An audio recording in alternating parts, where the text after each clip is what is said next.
साथ हो विश्वास रहता है, भगवन तुम्हारे प्यार का एहसास रहता है।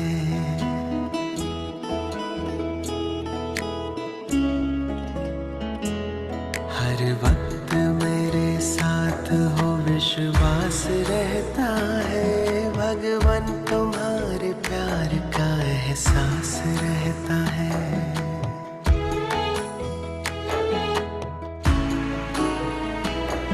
जब भी निकलता घर से तुम साथ चलते हो, धूप भरी राहों में बादल से ढलते हो।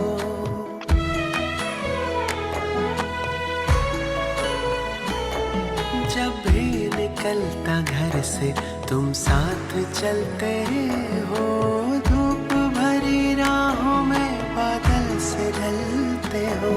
यात्रा सुखद ही होगी, यात्रा सुखद ही होगी, विश्वास रहता है, भगवन तुम्हारे प्यार का एहसास रहता है।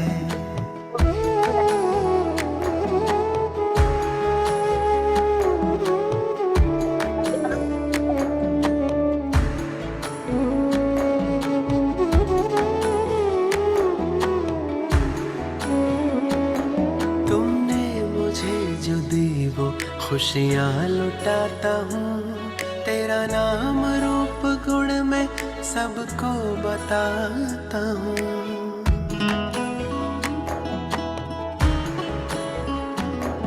तुमने मुझे जो दी वो खुशियाँ लुटाता हूँ, तेरा नाम रूप गुण मैं सबको बताता हूँ। रोशन हो सबके दिल ये, रोशन हो सबके दिल ये आभास रहता है, भगवन तुम्हारे प्यार का एहसास रहता है।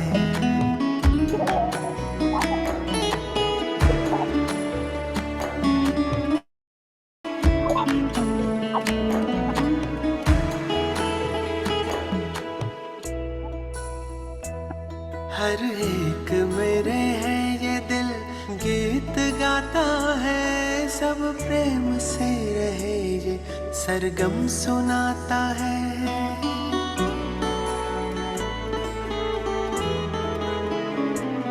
हर एक मेरे है ये दिल गीत गाता है, सब प्रेम से रहे ये सरगम सुनाता है। जन्नत बने जहाँ ये, जन्नत बने जहाँ ये शुभ भाव रहता है, भगवन तुम्हारे प्यार का एहसास रहता है। हर वक्त मेरे साथ हो विश्वास रहता है, भगवन तुम्हारे प्यार का एहसास रहता है। भगवन तुम्हारे प्यार का एहसास रहता है, भगवन तुम्हारे प्यार का एहसास रहता है। ओम शांति। मिठड़े बाबल जो दिल सां आह्वान था कयूं पिया,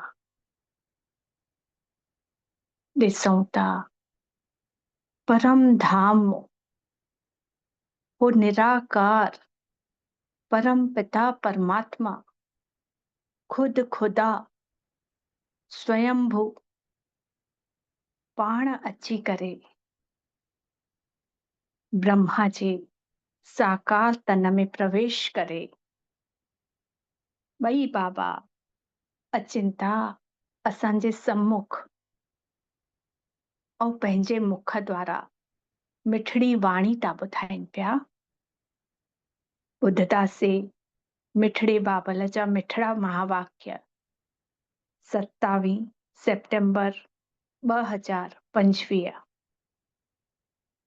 बाबा चवनि था मिठड़ा ॿारो जी बाबा, तव्हां हाणे सच्ची सच्ची पाठशाला में वेठा आहियो न। हे बाबा जे असां स्कूल में पढ़ूं था न, विद्यार्थी आहियूं असां, जीअं ॿार स्कूल में पढ़ाई करण वेंदा आहिनि त असांजी बि हीअ पाठशाला आहे, स्कूल आहे। त बाबा चवनि था इहो सत्संग बि आहे।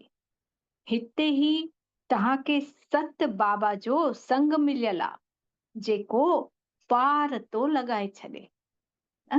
सत्संग माना ही सत्य जो जॾहिं असांखे साथ थो मिले त ॿिए कंहिं सत्संगनि में देहधारियुनि जी वाणी ॿुधंदा आहियूं, लेकिन हिते कंहिंजी वाणी था ॿुधूं स्वयं निराकार जी, जेको ख़ुदि सत आहे, अविनाशी आहे, कॾहिं बि हुनजो विनाश न थींदो आहे, जनम मरण को न्यारो आहे। त सत जो संग मिलियो आहे हिते जेको असांखे पार थो लॻाए छॾे। प्रश्न पुछनि था बाबा, हिसाब किताब जे खेल में माण्हुनि जी सम्झ ऐं तव्हांजी सम्झ में कहिड़ो अंतर आहे? जेको हिसाब किताब जो खेल थो हले उन में माण्हुनि जी सम्झ कीअं आहे ऐं असां ॿारनि जी सम्झ कीअं आहे? त बाबा ॿुधाइनि था कि ॿिया माण्हू सम्झंदा आहिनि इहो जेको दुख सुख जो खेल हले थो, इहो दुख सुख परमात्मा ई ॾे थो पियो, ऐं तव्हां ॿार सम्झो था कि इहो हर हिक जे कर्म जो हिसाब किताब जो खेल आहे न। पहिरियों असां बि जॾहिं ज्ञान में न हुयासीं त छा चईंदासीं, भॻवान ने ही असांजो ॿार खसे छॾियईं, ॾिनई बि उन्हनि ऐं खसे बि उन ई छॾियईं। पहिरियों ईअं चईंदा हुआसीं जॾहिं ज्ञान न हुयो, लेकिन हाणे बि ॿिया माण्हू ईअं ई था सम्झनि पिया। तॾहिं चवनि था न, दुख बि तूं थो ॾे त सुख बि तूं थो ॾे, ईअं चईंदा आहिनि भॻवान खे। लेकिन भॻवान ने जब से ज्ञान ॾिनई त असांखे सम्झ में अची वियो न कि उहो त सुखनि जो सागर आहे असांजो पिता। कोई बि पिता लौकिक में बि ॾिसूं कि ॿार केतिरो बि बदमाशी थो करे त हुनजो पीउ कॾहिं हुनखे दुख ॾींदुसि छा? त उहो ई असांजो परम पिता परमात्मा बि आहे, असांजो पीउ आहे उहो सचो पिता, उहो असांखे दुख कीअं ॾींदो? त हाणे सम्झ में अचे थो कि इहे जेके दुख असांजे मथां अचनि था पिया उहे असांजे ई कर्मनि जो हिसाब किताब आहे। जेके कर्म असां करे आया आहियूं उहो ई हाणे भोॻूं था पिया। त बाबा कंहिंखे बि दुख नथा ॾियनि पिया, उहे त ईंदा ई आहिनि सुख जो रस्तो ॿुधाइण लाइ। बाबा चवनि था ॿारो, मां कंहिंखे बि दुख न ॾींदो आहियां, इहे त तव्हांजे ई कर्मनि जो फल अथव। जेका कर्म कंदासीं, जेका ॿिज बोईंदासीं, उहा ई खेती, उहे ई फल मिलंदा असांखे। त बाबा चए त इहे तव्हांजो ई कर्मनि जो हिसाब किताब अथव। गीत आहे, हिन पाप जी दुनिया मां काॾे दूर वठी वञो जाथे सुख शांति जी दुनिया हुजे। ओम शांति। मिठड़े मिठड़े रूहानी ॿारनि ने इहो गीत ॿुधे त कंहिंखे पुकारदा आहियो? बाबा खे। छो त बाबा ही अची करे हिन पाप जी कलयुगी दुनिया मां सत्युगी पुण्य जी दुनिया में वठी हलंदा। हिकु बाबा ही आहे जेको कलयुगी पुराणी दुनिया मां असांखे सत्युगी सुख जी दुनिया में वठी हलंदा। हाणे जीव आत्माऊं सभु कलयुगी आहिनि। इहा सृष्टि बि पूरी कीअं तमो प्रधान थी वई आहे त माण्हुनि जे अंदर बि काराइण भरिजी वई आहे, तमो प्रधान थी विया आहिनि। त उन्हनि जी बुद्धि मथे वेंदी आहे। बाबा चईंदा आहिनि, मां जेको आहियां, जीअं आहियां ईअं कोई मूंखे ॼाणे ई नथो। बाबा जेको आहे जीअं आहे, कीअं आहे बाबा? निराकार स्वरूप आहे, हुनजो यथार्थ स्वरूप आहे बिंदु रूप, लेकिन माण्हू उन्हनि खे सुञाणनि ई नथा। त ऋषि मुनि बि चवनि था पिया कि असां रचयिता मालिक अर्थात बेहद जे पिता ऐं उन बेहद जी रचना के आदि मध्य अंत के नथा ॼाणूं। ऋषि मुनि बि छा चई आहे? नेति नेति, न इति न उति। असां उन भॻवान खे ॼाणूं ई नथा। त आत्माऊं जाथे रहनि थियूं उहो त आहे ब्रह्म महातत्व, ना ब्रह्म महातत्व अर्थात परम धाम, जाते शिव बाबा भी आहे ऐं आत्माउनि जो असली घर आहे परम धाम, जाते सूर्य चांद न हूंदा आहिनि। परम धाम में बाबा ऐं असां आत्मा, उते सूरज बि न हूंदो आहे, चंद्रमा बि न हूंदो आहे। न मूल वतन न सूक्ष्म वतन में। बाबा चवनि था सूरज ऐं चंद्रमा न परम धाम में आहिनि, मूल वतन, ऐं न ही सूक्ष्म वतन में। सूक्ष्म वतन में बि सूरज चंद्रमा कान्हनि। बाक़ी हिन मांडवे में जेके बिजलियूं आदि सभु खपेव न, त हिन मांडवे खे ही बिजली मिलती आहे। मतलब बाबा जे चवण जो मतलब मांडवो अर्थात स्टेज, साकार दुनिया।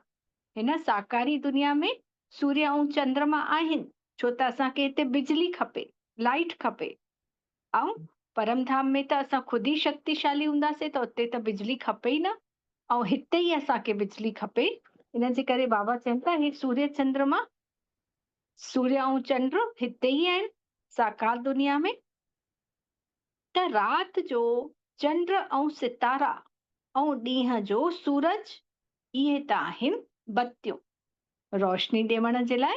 ॾींहं जो सूरज थो अची वञे ऐं राति जो चंद्र ऐं सितारा, चंद्र ऐं तारा, उन्हनि सां रोशनी थी मिले। इन बत्तियुनि जे होते हूंदे हुए बि अंधियारो चयो वियो आहे न। जॾहिं हेतिरियूं वॾियूं वॾियूं बत्तियूं आहिनि, सूरज ऐं चंद्रमा, सूरज ॾींहं जो त बत्तियूं लाइट ॾे, चंद्रमा ऐं सितारा राति जो, तॾहिं बि छो चयो वियो आहे अंधकार आहे हिन समय? एतिरो सभु प्रकाश उन्हनि जो थींदे हुए बि बाबा चवनि था तॾहिं बि अंधियारो छो चयो वियो आहे? त बाबा ई ॿुधाइनि था राति जो त फिर बि बत्ती जलाइणियूं थी पइनि न। राति जो असां सभु घरनि जूं लाइटियूं, ट्यूबलाइट्स जलाईंदा आहियूं। त सत्युग त्रेता खे त चयो वियो आहे ॾींहं, ऐं भक्ति मार्ग खे चयो वियो आहे राति। सत्युग त्रेता, उते असां हाणे पुरुषार्थ करे ज्ञान सां संपन्न थी, जेको बाबा जो सत्य ज्ञान आहे उन सां संपन्न थी वेंदासीं। इन जे करे असांजो उहो सोझरो ई सोझरो हूंदो। इन जे लाइ सत्युग त्रेता खे ॾींहुं चयो वियो आहे, ऐं कलयुग त्रेता में असांजी राति थी वञे, बुद्धि घटिदी थी वञे पई, त अंधेरो थो थी वञे। त बाबा चवनि था इहा बि समझ जी ॻाल्हि आहे, नई दुनिया सो फिर पुराणी ज़रूर थींदी। कोई बि शइ नई वठी था चऊं, चाहे कपिड़ा हुजनि, चाहे घर जूं कोई बि सजाइण जो सामान हुजे, ॿी कोई शइ हुजे, खाइण जी शइ हुजे, त थोरे समय ताईं सही हूंदी आहे, पोइ वरी छा हूंदी आहे धीरे धीरे पुराणी। त उअं ई हीअ सृष्टि बि थिए थी। सत्युग त्रेता में त सभु कुझु भरपूर, ॾाढी सुठा माण्हू बि आत्मिक स्मृति देवी देवता हुया, ऐं वरी धीरे धीरे लहींदा था वञूं, कलाऊं घटि थियूं थींदियूं वञनि, त पुराणा था थींदा वञूं, त आत्मा जी शक्ति बि घटि थी थिए पई। त बाबा चवनि था फिर नई थींदी त पुराणी जो ज़रूर विनाश थींदो न। घर बि जॾहिं नयो ठही वेंदो आहे, उन जे बाद पुराणे खे या त बेचे छॾींदा आहियूं या तोड़ाए छॾींदा आहियूं। त इहा त अथव बेहद जी दुनिया। घर ॾाढा वॾा वॾा थींदा अथव राजाउनि जा, त इहे त अथव बेहद जो घर, मांडवो अर्थात स्टेज। हिन खे कर्म क्षेत्र बि चयो वियो आहे, जेकी साकार दुनिया जंहिंमें पाण रहूं था, इन खे बाबा ने स्टेज चयईं, मांडवो अर्थात स्टेज, जाते कमु कयूं था, कर्म क्षेत्र। त कर्म त ज़रूर करणो आहे न, सभिनि माण्हुनि जे लाइ इहो कर्म क्षेत्र आहे। त सभिनि खे कमु करणो ई आहे, पार्ट वॼाइणो ई आहे न। कोई चए कि मूंखे मोक्ष मिली वञे, मां जनम मरण जे चक्कर में न अचां, त थी न सघंदो आहे। बाबा चए थो सभिनि खे हिक खां पोइ हिकु जनम वठिणो ई आहे, पार्ट वॼाइणो ई आहे। त पार्ट त हर हिकु आत्मा खे पहिरें सां ई मिलियल आहे। तव्हांजे में बि कोई आहे जो इन ॻाल्हियुनि खे सुठी रीति समझी था सघनि पिया। वास्तव में इहा गीता पाठशाला आहे। पाठशाला में कॾहिं ॿुढड़ा आदि पढ़ंदा आहिनि छा? न, लौकिक में ॾिसूं त स्कूल त ॿार ई वेंदा आहिनि, ॿुढड़नि जे लाइ त कोई पाठशाला कान्हे। लेकिन हीअ बाबा जी पाठशाला अहिड़ी आहे जाथे ॿुढड़ा बि अचनि था, जवान बि अचनि था, त नंढड़ा ॿार बि अचनि था, ऐं सभिनि जे लाइ पढ़ाई बि हिकु ई आहे, त पढ़ाइण वारो बि हिकु ई आहे। त बाबा चवनि था हुन पाठशाला में कॾहिं ॿुढड़ा अचनि था छा?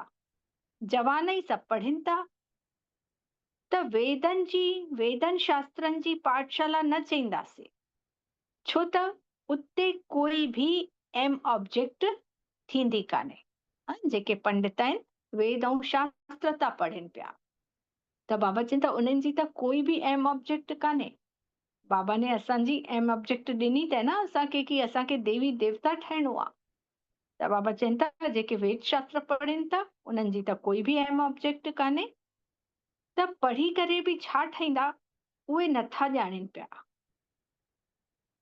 कोई बि जेको सत्संग आहे त उन में एम ऑब्जेक्ट कुछ बि कान्हे। ॿिया कोई बि सत्संग ॾिसी वठूं, जंहिंखे सभु देहधारी था पढ़ाइनि पिया, देहधारी गुरु ठही करे पढ़ाइनि था, त बाबा चवनि था उन्हनि जी कंहिंजी बि कोई बि एम ऑब्जेक्ट आहे ई न। त हाणे त उनखे सत्संग चवण सां बि लज्जा थी अचे पई, छो त सत त हिकु बाबा ई आहे, जंहिंजे लाइ चयो वियो आहे संग तारे कुसंग बोरे। सत जो संग हिकु बाबा खे चयो वियो आहे, त बाबा जे संग में रहंदासीं त तरी वेंदासीं, ऐं देहधारी गुरुनि जे संग में रहंदासीं त बाबा चवनि था ॿुॾी वेंदासीं। त कुसंग कलयुगी माण्हुनि जो संग, पर सत जो संग त हिकु ई आहे।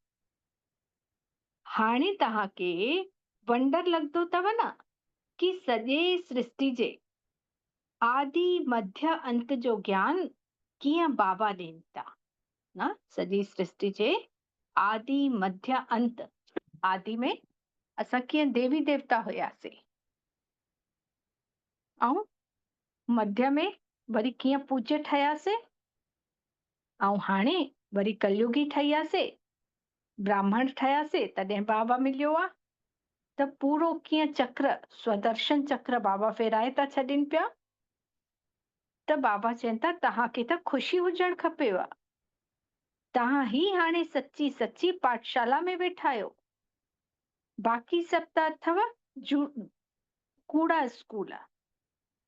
त उन्हनि सत्संगनि सां कुछ बि ठही करे निकिरंदा कान्हो, कुछ बि न ठहींदा आहियूं ॿियनि सत्संगनि में।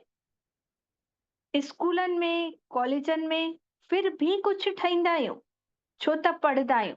माना बाबा देहधारी सत्संगनि खे छा था चवनि पिया कि हुन ॿार जेके स्कूल कॉलेज में पढ़ंदा आहिनि त उहे फिर भी इंजीनियर डॉक्टर कुछ त ठही करे निकिरंदा आहिनि। लेकिन जो कि इहो वेद शास्त्र पढ़ूं था इन सां त कुछ बि नथा ठहूं, बाबा चवनि था। बाक़ी काथे भी पढ़ाई कान्हे, सत्संग खे पढ़ाई न चईंदासीं। सत्संग अर्थात बाबा चवनि था कननि जो रस आहे, सिर्फ़ उहा पढ़ाई कान्हे। त शास्त्र आदि पढ़ी करे वरी दुकान खोले वेही था रहनि पिया, पैसा था कमाइनि पिया। ग्रंथ भी थोड़ो सिखी करे गुरुद्वारो खोले वेही था रहनि पिया। त गुरुद्वारा भी केतिरा खोलंदा आहिनि। गुरु जो द्वार अर्थात घर चईंदासीं न बाबा चवनि था हो सिख भी केॾा सारा गुरुद्वारा खोले वेही था रहनि, पर उन्हनि सां मिलेनि छा थो। लेकिन बाबा ने गुरु जो द्वार उन जो अर्थ ॿुधाए कि गुरु जो द्वार अर्थात पंहिंजो घर, द्वार यानी थींदो आहे दरवाजो। त गुरु असांजो सतगुरु केरु आहे? शिव बाबा। उन वटि वञूंसि था जॾहिं त उहो असां पंहिंजे असली घर में आहियूं, परम धाम। त जीअं ई फाटक खुलंदो आहे उते वेही करे शास्त्र पढ़ंदा आहिनि।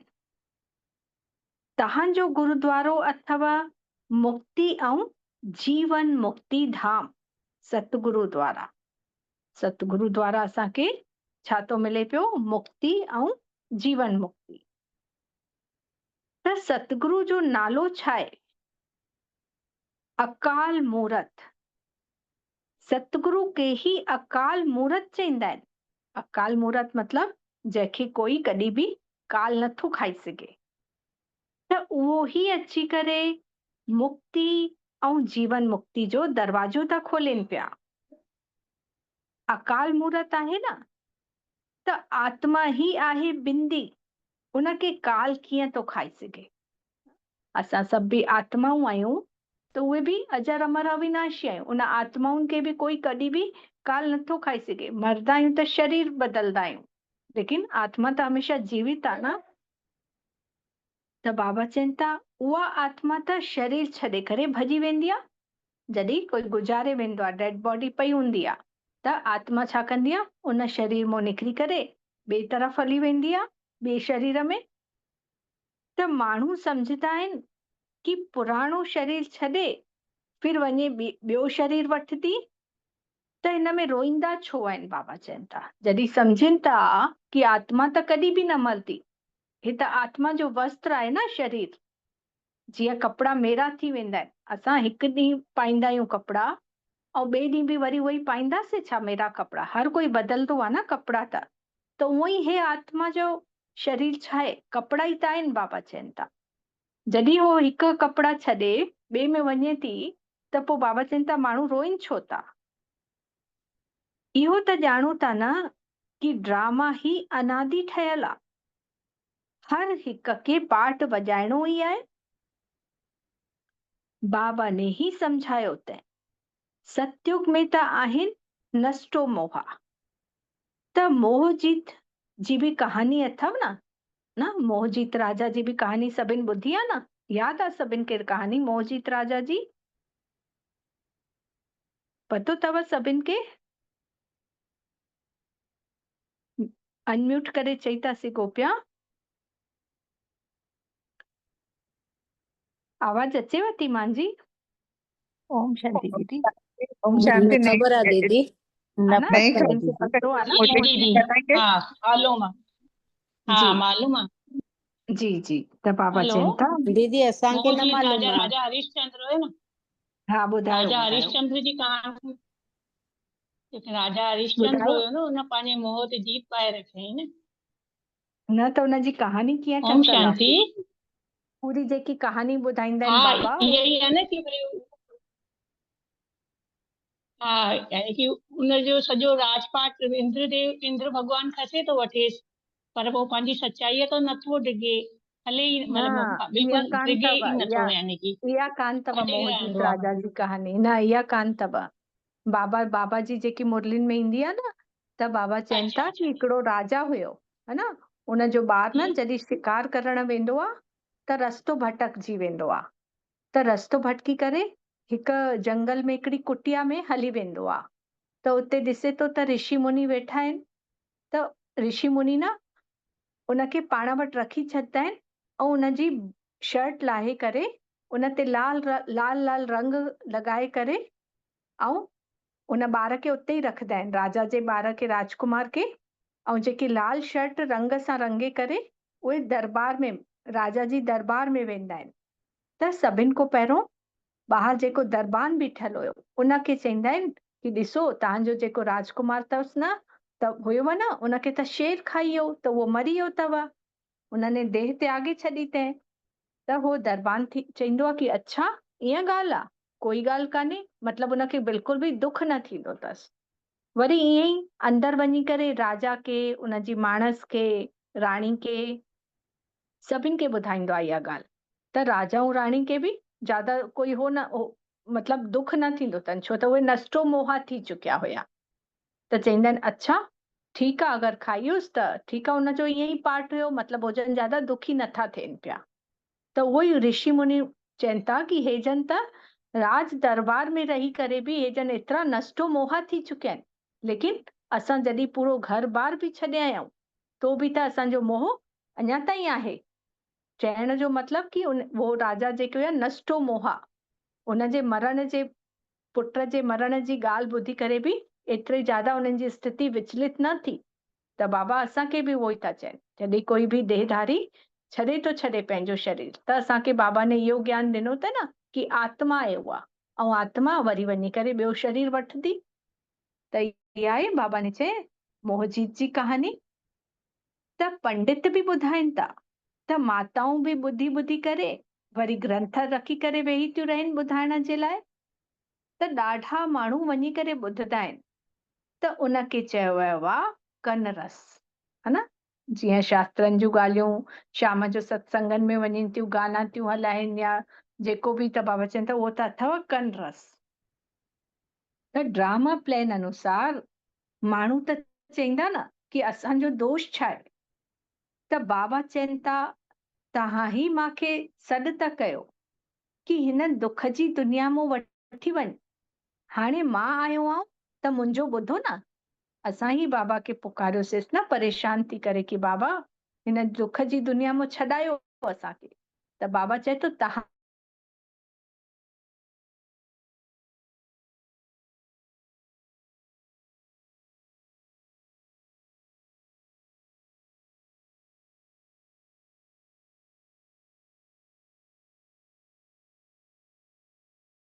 ॿियो बि ड्रामा में हुयो, किरण बि असांजो ड्रामा में हुयो न। सतयुग त्रेता में त सुठी स्थिति हुई, वरी द्वापर खां किरदा आयासीं, देह भान में अची वियासीं, त इहो बि बाबा चवनि था इहो बि त ड्रामा में ई हुयो।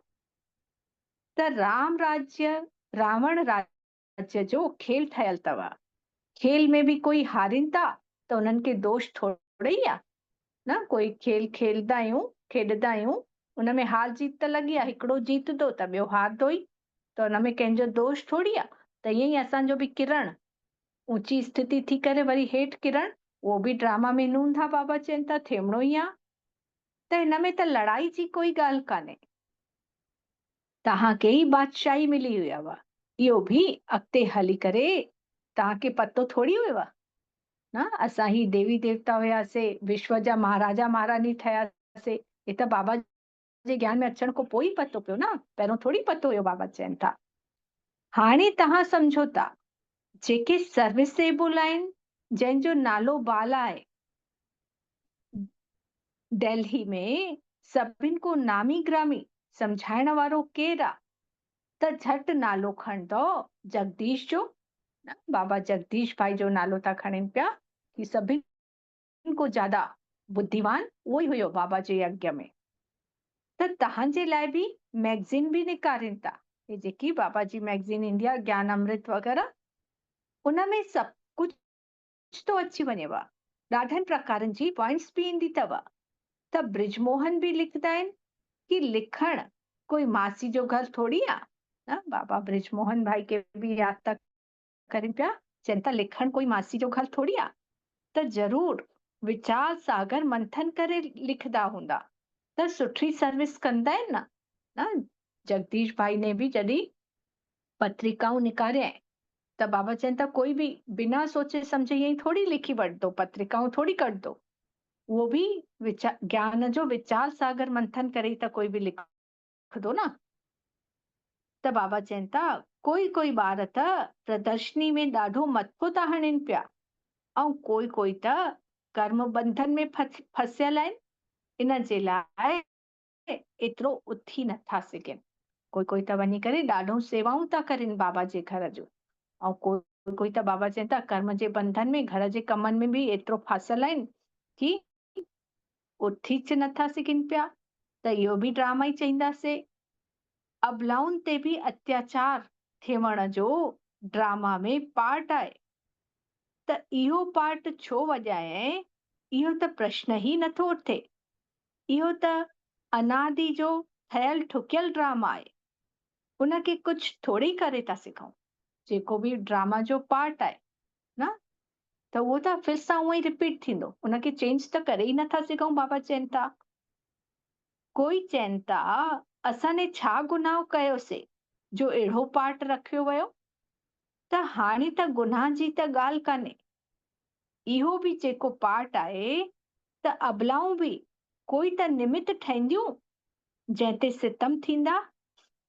ईअं त फिर सभु चईंदा कि असांजो इहो पार्ट छो, न, इहो ठहियल ठुकियल ड्रामा आहे न। ड्रामा में जंहिंजो जेतिरो पार्ट आहे, जेतिरो जंहिंजो सहन करण जो पार्ट आहे, ओतिरो सहन थियूं कनि पियूं माताऊं बि। बाबा चवनि था त कुझु त पुरुषनि ते बि अत्याचार थींदा आहिनि, त इन्हनि ॻाल्हियुनि में सहनशीलता केतिरी रखणी थी पए पई।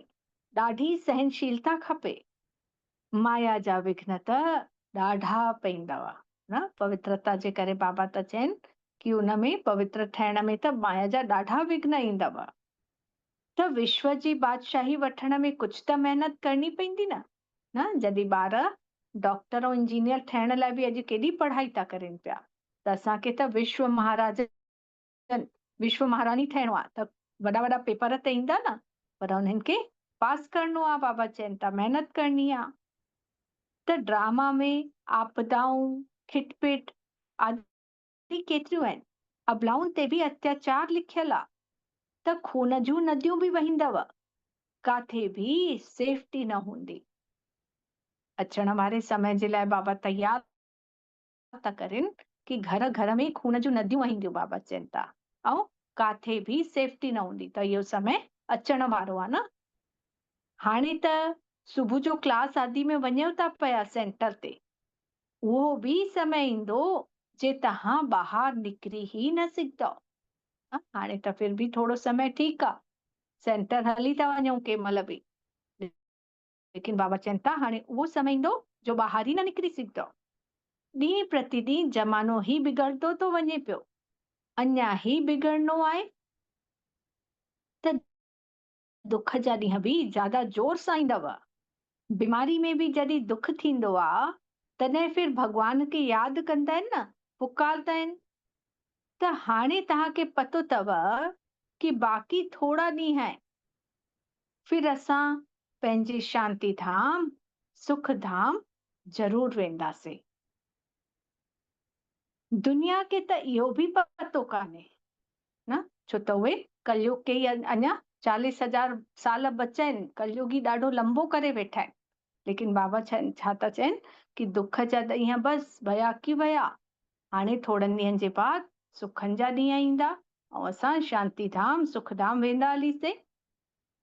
त हाणे तव्हां ॿार फील था कयो न, तव्हां बाबा खे पूरी रीति ॼाणे विया आहियो। उहे त सभु सम्झनि था कि परमात्मा लिंग आहे ऐं शिवलिंग जी पूजा बि कनि था। तव्हां शिव जे मंदिर में वेंदा हुयो त कॾहिं इहो ख़्यालु कयो आहे कि शिवलिंग कहिड़ी शइ आहे न। असां बि सोचूं, जॾहिं बाबा जो ज्ञान न हुयो, मंदिर में वेंदा हुआसीं, लेकिन कॾहिं एॾे ॿुधी वई कि शिवलिंग आख़िर आहे छा। सभिनी देवताउनि जी त मूर्तियूं हूंदियूं आहिनि, लेकिन शिवलिंग खे ईअं छो ठाहियो अथनि, कॾहिं कंहिंजी बि ॿुधी न वेंदी हुई। त बाबा चवनि त ज़रूर इहो त आहे जड़। शिवलिंग जेको पत्थर जो ठाहिनि था, इहो त आहे जड़, त ज़रूर चैतन्य बि त हूंदो न। इहो तॾहिं छा आहे त भॻवान त आहे रचता, मथे आहे। फिर बाबा ने ॿुधाए न कि शिवलिंग आहे जेको, उहो बिंदु रूप आहे, निराकार, जेको मथे आहे। ऐं जीअं शिवलिंग में बि छा हूंदो आहे, विच में बिंदी हूंदी आहे, शिव जो प्रतीक बिंदी, ऐं वरी 3 लाइनियूं, अर्थात ब्रह्मा, विष्णु ऐं शंकर। शिव ने ही इन टिनिनि खे रचियो अथई, इन जे लाइ 3 लाइनियूं बि ॾेखारींदा आहिनि। त बाबा चवनि था उन्हनि जी निशानी त सिर्फ़ पूजा जे लाइ आहे। पूज्य थींदव तो बि इहे शइ न हूंदव। शिव काशी जे मंदिर में वेंदा आहियो त कंहिंखे पतो थोड़ी आहे कि भॻवान निराकार आहे ऐं असां उन जा ॿार आहियूं। त बाबा जा ॿार थी करे फिर असां दुखी छो आहियूं। जॾहिं असांजो परम पिता सुख जो सागर आहे, त फिर असां उन जा ॿार दुखी छो आहियूं। त इहा वीचार करण जी ॻाल्हि आहे न। आत्मा चए थी पई कि मां त परमात्मा जी संतान आहियां, फिर दुखी छो आहियां। त बाबा ही आहे सुख ॾियण वारो। सॾ बि कंदा आहिनि कि हे भॻवान अची करे असांजा दुख मिटायो। त उहे कीअं मिटाए ना भगवान खे सॾु कयूंसि था कि अची करे तूं असांजा दुख मिटाए, त बाबा चए थो उहो कीअं मिटाईंदो? दुख सुख त इहे पंहिंजे कर्मनि जा फल आहिनि न, उहो कीअं भगवान कीअं मिटाईंदो उनखे? त माण्हू सम्झनि था कि सुख जो बदिलो सुख ऐं दुख जो एवजो दुख परमात्मा ई ॾियनि था। माण्हू ईअं सम्झनि था कि दुख जो बदिलो दुख ऐं सुख जो बदिलो सुख परमात्मा ई ॾिए थो पियो, त उन ते ई सभु रखी था छॾनि पिया।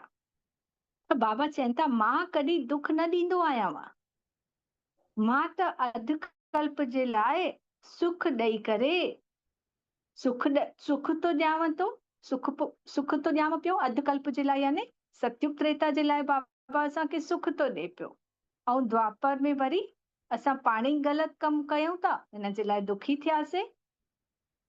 त इहो त फिर सुख ऐं दुख जो खेल अथव न। सिर्फ़ सुख जो खेल हूंदो वरी त इहा भक्ति आदि कुझु बि न हूंदी।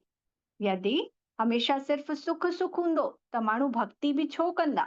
बाबा चवनि था त भगवान सां मिलण जे लाइ ई इहा भक्ति आदि सभु कंदा आहिनि। जीअं सतयुग त्रेता में पूरा सुखी हुयासीं, तॾहिं त कंहिं बि भगवान खे सॾु न कयईं न, यादि ई न कयईं। त उहो ई बाबा चवनि था यदि दुख न हुजे न त भगवान खे पुकारियो ई छो आहे, भक्ति ई छो कयूं आहे? त बाबा ई वेही करे सॼो समाचार था ॿुधाइनि पिया। बाबा चवनि था तव्हां ॿार केतिरा भाग्यशाली आहियो, उन ऋषि मुनिन आदि जो त केतिरो नाला आहिनि।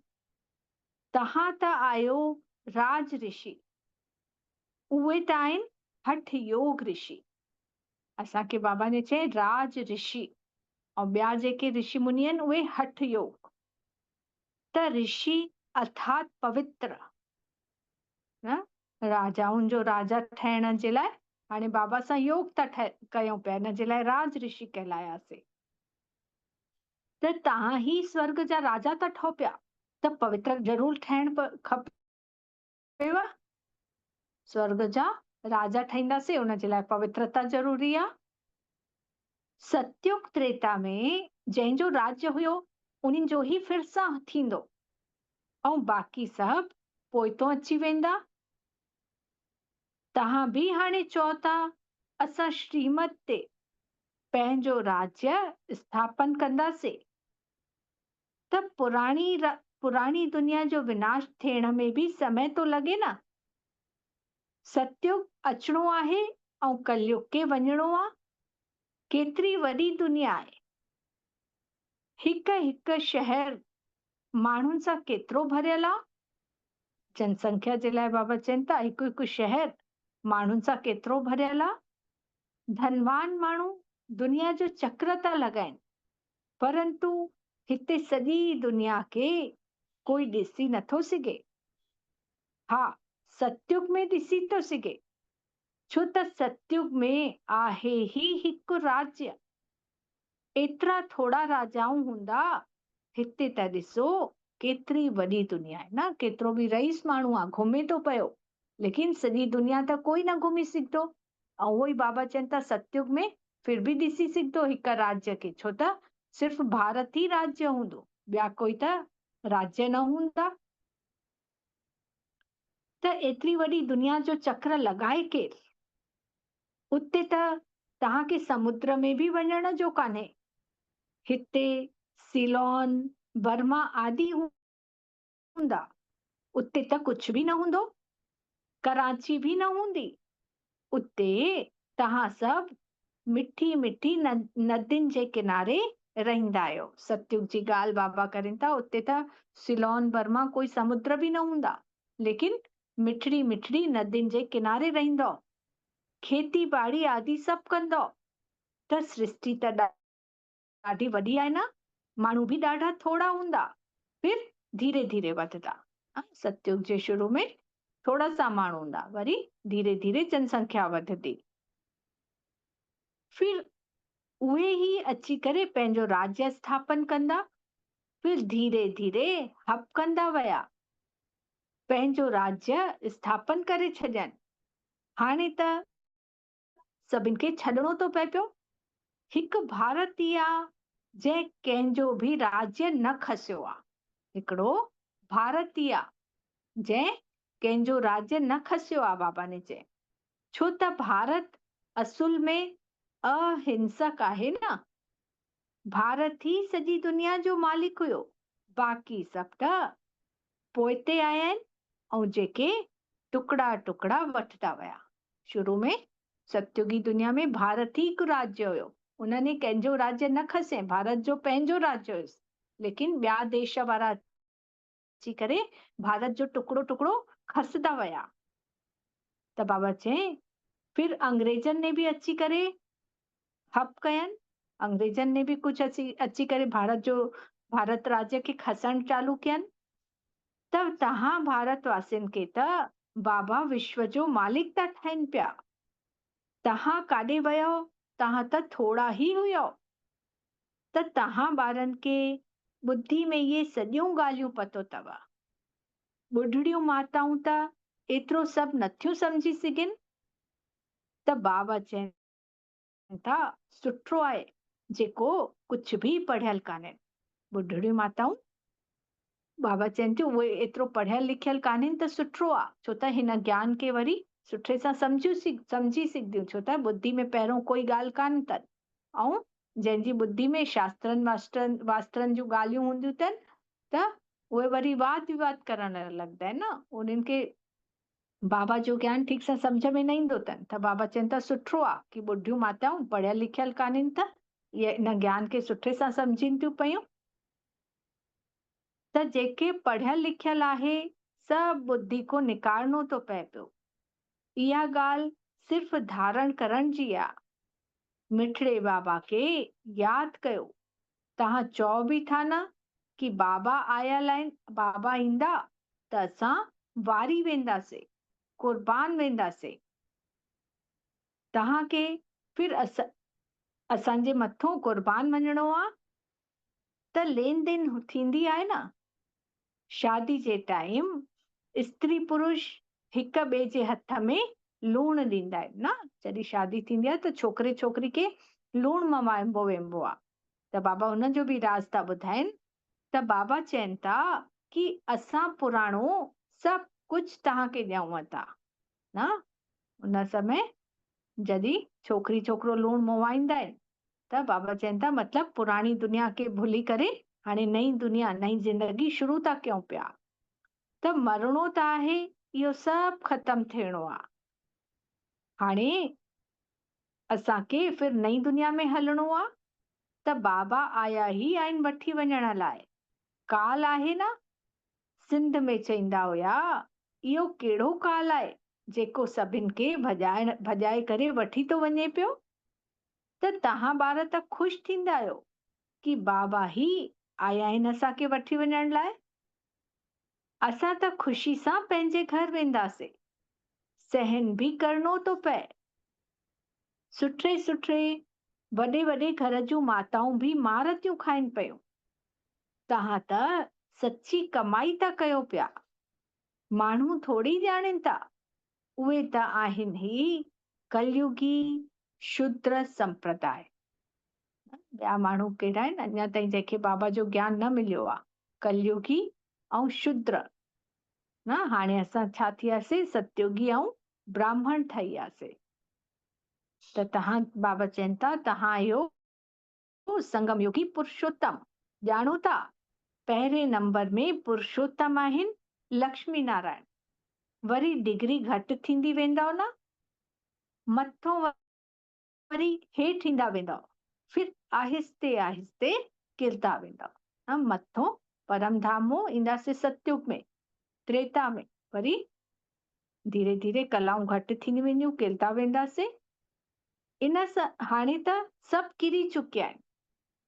सॼो वण पुराणो थी चुकियो अथव, तनो त सड़ी वियो अथव। हाणे वरी सां स्थापना थींदी। तनो अर्थात तने में छा ॾेखारियो अथनि, देवी देवता कुल, उहो लुप्त थी वियो आहे बाबा चवनि था। ऐं हाणे फिर सां स्थापना थी थिए पई। फाउंडेशन लॻंदो अथव न, कलम जेतिरी नंढी हूंदी आहे फिर उन सां केतिरो वॾो झाड़ थो थी वञे। न माली कलम लॻाईंदो आहे, वण जी कलम, त केतिरी नंढड़ी कलम लॻाईंदा, उहा ई वधी वधी करे पूरो वॾो झाड़ थो थी वञे। त बाबा बि इहो ॿुधाइनि था, सृष्टि चक्र जो वण बि ईअं ई आहे। त इहो बि झाड़ आहे। सतयुग में त इहो झाड़ ॾाढो नंढो हूंदो अथव, हाणे केतिरो वधी वियो आहे। वैरायटी वैरायटी गुल आहिनि मनुष्य सृष्टि जा। त हिक ई झाड़ में केतिरियूं वैरायटियूं आहिनि, अनेक वैरायटी धर्म जा झाड़ आहिनि माण्हुनि जा। हिक सूरत न मिले ॿिए सां। न एतिरा करोड़ों मनुष्य आहिनि, माण्हू आहिनि हिन दुनिया में, लेकिन सूरत ॾिसो सभिनि जी अलॻि अलॻि, कंहिंजी बि हिक जहिड़ी कान्हे। त इहो बि ठहियल ठाहियल ड्रामा आहे न। हिक जहिड़ो पार्ट कोई जो बि नथो थी सघे। इन खे चयल आहे कुदरती ठहियल ठाहियल बेहद जो ड्रामा।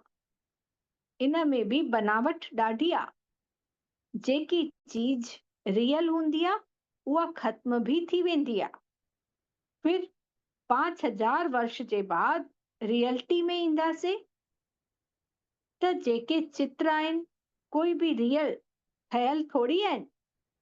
ब्रह्मा जी शक्ल फिर 5000 वर्ष बाद असां ॾिसंदासीं। न बाबा चवनि था कि जीअं ब्रह्मा जी जेकी शक्ल आहे उहा सेम शक्ल पूरे 5000 साल बाद असां ॾिसंदासीं। उहे जेके देवी देवता आहिनि उन्हनि जी बि शक्ल पूरो उहो ई ड्रामा पूरो 5000 बाद सेम टू सेम रिपीट थो थिए पियो। त इन ड्रामा जे राज खे सम्झण में बुद्धि वॾी विशाल खपे। ॿियो कुछ न सम्झो, सिर्फ़ हिक ॻाल्हि बुद्धि में रखो। न बाबा चवनि था फिर बि छॾे छॾियो, कंहिंखे पूरी ॻाल्हि सम्झ में नथी अचे त उनखे बि रहण ॾियोसि।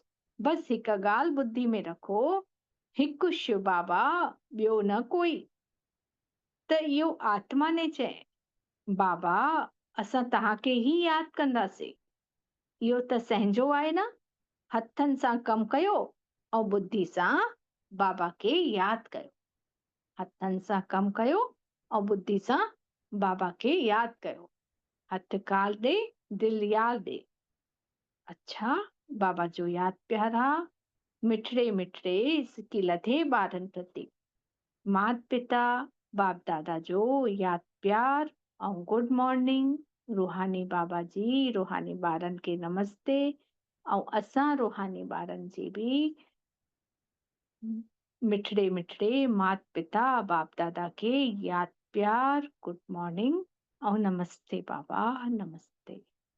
शुक्रिया बाबा, शुक्रिया तव्हांजो, बारंबार शुक्रिया। ना धारणा जे लाइ सारा, सहनशीलता जो गुण धारण करे माया जे विघ्ननि में पास थियणो आहे। ॾाढियूं विपत्तियूं आपदाऊं ईंदव, अत्याचार ईंदव, अहिड़े समय ते सहन कंदे हुए बाबा जी यादि में रहणो अथव त सच्ची कमाई करणी अथव। बाबा चवनि था पेपर ईंदव, परीक्षा ईंदव, लेकिन उनमें सहन करे बाबा जी यादि कर, बाबा खे यादि कर। कंहिंजी आवाज़ आहे, पंहिंजो पाण खे म्यूट करे छॾियो। हिकु मिनट।